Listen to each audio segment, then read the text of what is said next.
Thank you, gentlemen. I would now like to open the floor to members of the media, but I guess before I open up the floor, maybe can you all share with us, each one of you, your mindset here being in Rwanda and one step closer to being the first PFL Africa champion. So we'll start with you, Patrick, the mic, and then we'll go one by one.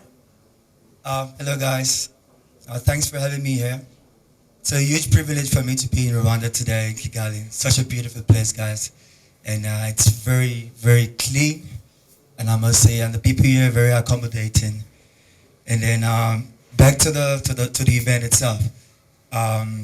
It really meant a lot for me to be able to showcase my God-given talent in front of everybody here, because they call me Star Boy for a reason. I love entertaining the crowd, I want everybody to have fun while watching, even if you're not a diehard fan of fighting, but then when you watch me fight, the prayer, the aim is for you to be like, no, this guy is having a lot of fun in there, So it will really mean a lot for me to be the first PFL Africa Featherweight Champion 2025, because then it's just only going to be the start of my journey. So my aim is to be one of the best strikers in the world and to be a world champion one day, God's willing. Thank you. Patrick, Chichi right here. I'd actually like to stick with you for now. I don't know if you're aware, but you are making history with this event, right? You are the first fighter to headline 2 PFL Africa events. So does that add pressure for you? How are you feeling with the weight of PFL Africa and how they've entrusted the brand with you?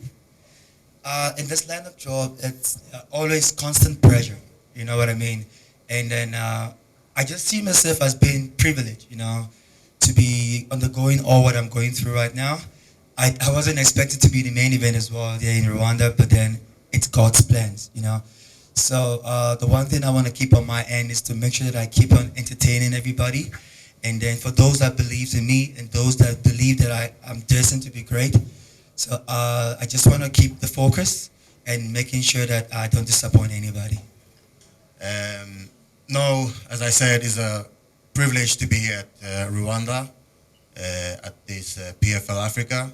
It's going to be fun, and October 18, I'm sure me and my fellow Nigerians are going to show phenomenal fighting and a good event. So everyone should keep their eyes up and cheer for us, I guess. Good afternoon, guys. It's a pleasure to be here in Rwanda. The hospitality has been incredible so far, and getting the opportunity to come out here representing PFL, representing Nigeria on this kind of level of stage has been amazing. I think all of us are certified to have great fights when it comes to fight night on October 18th, but especially us Nigerians, we kind of exemplify that Nigerian spirit of hard work and looking to really put that to showcase when it comes to Saturday night.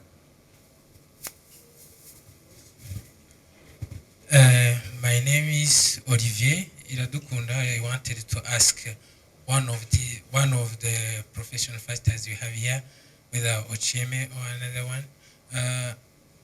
In Africa, MMA is still under compared to other continent. What do we need to improve this game in Africa as players? I wouldn't say we are a bit low when it comes to MMA. There's a lot of talent here in Africa, and then what the PFL are actually doing for us is really inspiring and really amazing. And then I think individually as athletes, we need to play our own part, which is to make sure that we improve. It's all about making sure that when somebody watch you fight, right, regardless amateur, super AM or pro guy, they should be able to enjoy the view, what they see. I don't know if I'm making sense. So I would say if all of us, amateur fighters or pro fighters, if we can individually focus on the basics, making sure that we actually do improve from our own side of the old stuff, right? And then it makes it easier for other promotions to actually help us, to get to where we want to be at.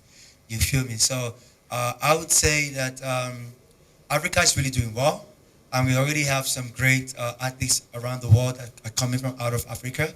So it means that if those guys can do it, there's room for all of us as well, regardless of we that are fighting now the PFL Africa and those that haven't even started their pro career yet. So I would say that it's very, very important to level up at your training. And when you go to fight, you shouldn't be afraid to try things, because you should train the way you fight and fight the way you train. It's very, very important. So I think when we look at what the PFL is doing for all of us African athletes now, it's giving an opportunity and a platform for us to showcase our skills. Now, what comes from that is similar to what Francis experienced in terms of the USC giving him an opportunity to develop and to expose his skills to the world. That's going to be great for us because it's going to mean that, back in our home nations, Nigeria, for yourselves here in Rwanda and all the places that we're going to visit, they're going to get touched by these experiences, and it's only going to help level up, which brings us kind of back to the last question that was mentioned about how we kind of level up the level of MMA within Africa at the moment.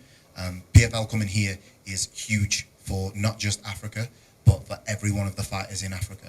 This is an opportunity for us to grow and develop, and all the grassroots talent that we've got, which is in abundance, it's going to go to the next level, and before you know it, we'll be seeing a lot of us on the world stage. Personally, for myself, I believe we as Africans, we very, very talented, and we got like natural God-given talent, and it's all up to us individually what we do with it, It's all about transforming that into something beautiful, something great. The difference between us and those that are fighting in overseas in the world is, I would say, is the privilege of the opportunity, it's given to you, We from Africa here, we don't have that much opportunity. Like you see for right now, the PFL, what they're doing for us right now is life-changing for all of us, even the ones that have lost in the first time and now. So, and going to the whole world, I think it's about time that we stand our ground and work together as a unity, regardless if we are opponent and stuff, but we need to show up.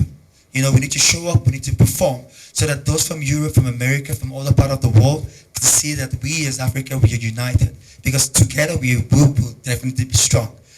So I believe that we do stand what it takes, we do have what it takes to be number one continent in the whole world, if we believe in that. About my opponent, I think he's a very phenomenal fighter, great striker. When it comes to weaknesses, I don't technically see weaknesses in any of my opponents because that's why we are fighters, We tend to do the best we can when it comes to fighting. But it's obviously my job to expose any of his weaknesses on fight day. So I don't have any messages, or I don't plan to sit here and giving anyone his weaknesses. But tune in on Saturday, 18th October, and I'm pretty sure I'm going to expose any weaknesses you guys are looking forward to see. Well, guys, for me, I'm fighting against a really, really good opponent. For me, in my opinion, I'll say for right now, we are the two best strikers in the continent, So, and when it comes to fight IQ, it's really smart. And then I take nothing away from my opponent. It's really good. Before I knew I was going to fight him, now I've been watching him as well, fighting at AKA, and he's a very nice guy. I like his personalities, and I like the fact that he takes the sport really seriously, and that's what I love about this fight coming, because I always want to go against the best, because to be the best, you have to face the best, right? So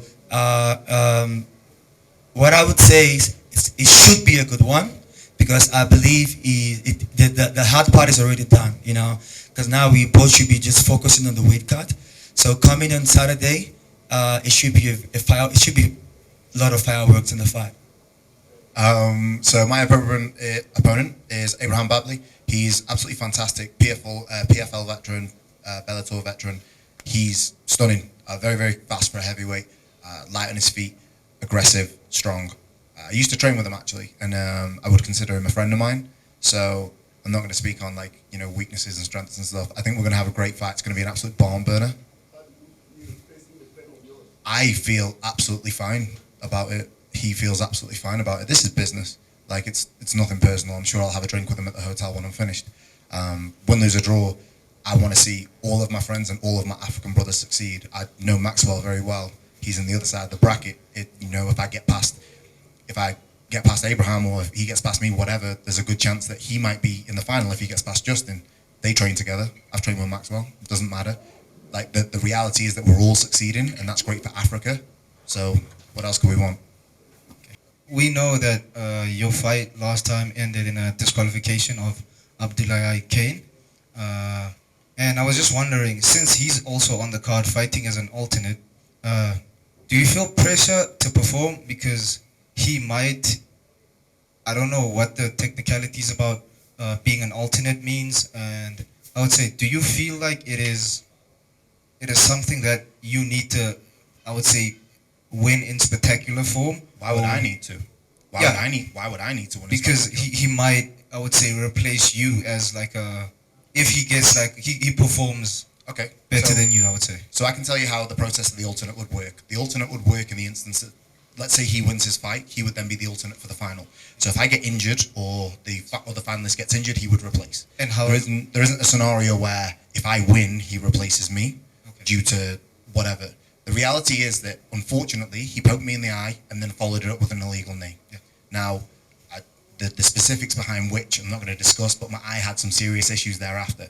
It still got cleared by the doctor, so I'm fine. But I don't have to prove anything to anyone. I showed up ready to fight. It's heartbreaking what happened, but the eye poke was illegal. The knee was egregiously illegal.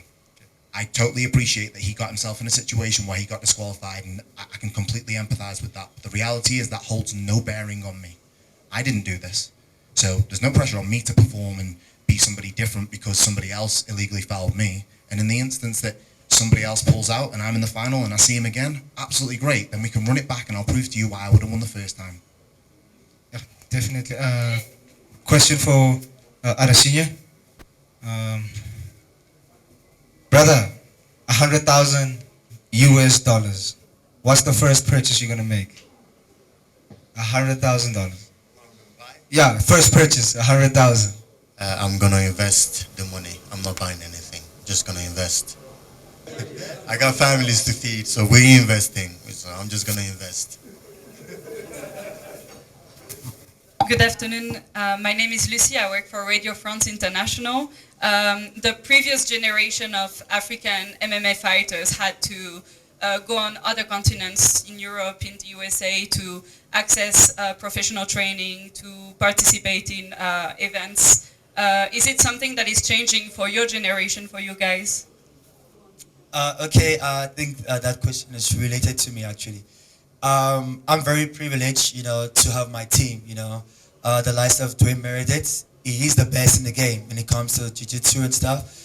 And then also my stand-up coach, Crew Laniat, Swat, is also the president of the Muay Thai stuff. So I don't see any need for me to want to go overseas or to go to another country, to get something that I know that I could actually get like next to me, So to those that are actually training abroad, it's a really, really good opportunity, and it all depends on, they say the place is only as good as the people that are surrounded around you. Makes sense? So for me, I don't have to necessarily go out there looking for better training or better program because I already have it next to me here, So I'm blessed, I'm honored, and I'm grateful to have my coaches beside me. This isn't really something I can speak to the same level as I live and train in England. I think it's great to see people having the opportunity where they don't have to leave their nations to be able to get this level of training. I think if we look back kind of 10 years ago, you could see everybody, as you said, wanting to go and outsource. And the reality is, I kind of had a similar conversation this morning, but the reality is we've got everything that we need here in Africa to get the job done. So it's great to see the guys getting able to get all the good level training here. I'm with the guys, wherever they say it. I mean, to separate my professional lifestyle and social lifestyle, I would say it's pretty simple. Stay away from people you don't need in your life and stick to the people that actually are there for you, helping you, and the rest is just extraordinary that you don't need. And individually, you can choose and see the people you do need in your life and don't. So that is pretty easy. And what was the other question? Dream fight. Every one of them, and anyone in the division, it will be fun. It's nothing personal. It's a business. So I'm looking forward to competing and fighting every single one of them. If I'm not fighting, what do I want to be? I don't want to find out because I'm here now. Well, for me, apart from the martial art itself, uh, um, well, it's all the same for me because I really want to inspire a lot of people in the world, in a very positive way. Regardless if you're into businesses, you're into other careers like dancing, modeling, fighting, soccer, it doesn't really matter. And I just want to be an example to the point that when anybody look at me or look at what I do or listen to my life story, where I'm coming from, where I'm at right now, and where I'm still going to. I want you to be able to transform that to your current situation and make meaning of it, and make sense of the whole thing because it's all about doing the right thing at the right time, staying very, very positive, regardless of what you do. You're a housewife, you're a businesswoman, you're a husband of somebody, or you own a farm, or you do whatever. It doesn't necessarily matter. And that's what I would love to achieve in life. And then with the other questions, I want to be one of the best strikers in the world. So whoever the world thinks is the best striker, I would love to face that person. For right now, my favorite writer is Max Holloway, and it's a prayer one day I get to spar with him in the future. But besides him, doesn't matter who's in front of me, as long as they said or people were saying or it's on paper that you are the current best striker in the world, you are my target. So whoever is going to be in front of me is just a stepping stone to get to you. So it doesn't matter what the person is, my aim is to keep on climbing, God's willing. Because they call me Starboy for a reason. And so I'm just a very open and very friendly person. And I'm a natural athlete. My whole life, it's all about training. So I would say if I don't get to do anything about the fighting world, there are a lot of options for me. I could go into modeling. I could go into acting because I definitely would want to have a nice action movie in Hollywood.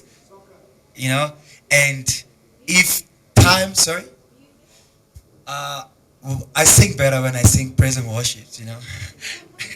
But when it comes to other kind of music, I think my voice is horrible, really. And then, I feel like there's a lot of things I could actually do. But then the focus right now, it's what I'm doing, and I want to keep doing that. Thank you very much. So when it comes to like the social media, for me, I don't really care. I understand I'm a little bit more out there than some people might be, a little bit more funky, as it were. But I don't really care about that stuff. The day I finish fighting, I'll delete all my social media and disappear into nowhere. So when it comes to the social media, hi Maxwell. When it comes to the social media, like it is what it is. I don't see a need to differentiate between who I am in real life and who I am in a cage, because they're one and the same. In terms of dream fights, I don't really mind. Anybody can get it. I mean, Francis is here this weekend. If he wants to get it, we can run it. I've got a lot of friends out there, a lot of good promotions, a lot of high level guys that I've trained and sparred with. But anyone could get it. Like Francis probably at the moment. Cyril maybe. Not Tom because he's cool. He's a friend. So. As it comes to a dream job, I still work a full-time job. I work an office job. So I'll just stay sitting at my desk and living my life. I actually work for a gambling company. Specifically, I work for a gambling company. I work in anti-money laundering and compliance. It sounds really, really uninteresting because that's what it is. Okay, one more question. Guys, since all of you are, I would say, from Nigerian descent, I was just wondering, what are the chances we could see, I would say, Nigeria versus Cameroon card? And you guys would be like probably the main attractions, because like I think personally, all of you guys would fit like a certain weight class, from different weight classes. So yeah, what do you guys think that card will go? Maxwell, he said, do you want to do Nigeria versus Cameroon? Are you up for it? Run it, brother. Yeah, let's go. Ocheme. Anybody in your weight class from Cameroon you would say like to face? Not really. My first profile was against a Cameroonian, Yeah. and I knocked him out in less than a minute around 2. Yeah. He's a really good guy, very strong. And then but so far I don't think there's anybody that interests me right now because Okay. I'm looking for gold, hey? Yeah. And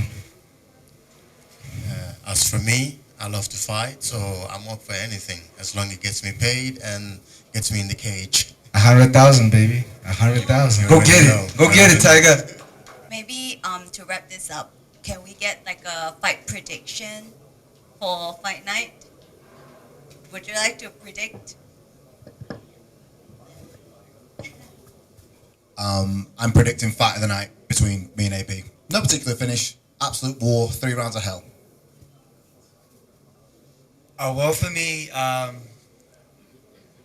it's hard to tell because there's a lot of things that I would love to do in the fight. So it all depends on my dance partner. If he dances pretty well, then I'll dance with him. I'm looking forward to find out myself. Thank you. Thank you, gentlemen, for your time. Another round of applause, guys, for Team Nigeria. Thank you.